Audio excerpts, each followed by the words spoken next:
آہنی دیوار پرانے وقتوں کا ذکر ہے۔ 6 صدی قبل مسیح میں ایک طاقتور بادشاہ ہوا کرتا تھا جس کا نام ذوالقرنین تھا۔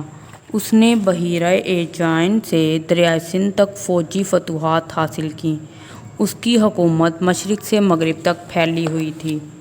ذوالقرنین جب اپنی فوجیں لے کر ایران کے شمال مشرق میں گیا تو وہ قفقاز کے پہاڑی سلسلے تک پہنچ گیا۔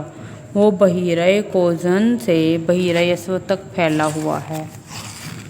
وہ اپنے اس سفر کے دوران مختلف مقامات پر مختلف قبیلوں سے ملا۔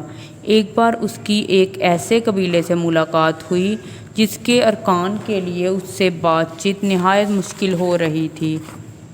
اس خطے میں اس کی ایک ایسے قبیلے سے بھی ملاقات ہوئی جو اس سے جنگلی قبیلوں یاجوج اور ماجوج سے مدد کی بھیک مانگ رہا تھا، جو پہاڑی گزرگاہوں سے آتا اور ان پر حملہ کرتا تھا۔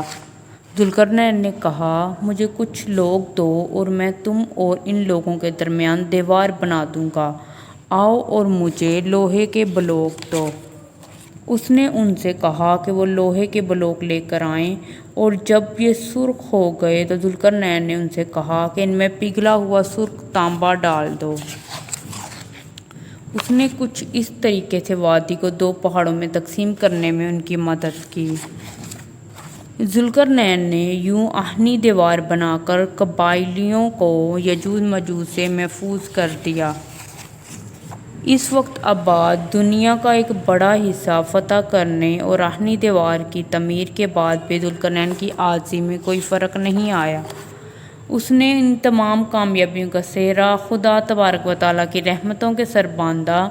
اس نے اس آہنی دیوار کے بارے میں یہ کہا جو اس نے تعمیر کی تھی، یہ میرے خدا کی مجھ پر رحمت ہے، لیکن میرے رب کا وعدہ جب مکمل ہو جائے گا وہ اس دیوار کو مٹی کر دے گا، اور میرے رب کا وعدہ سچا ہے۔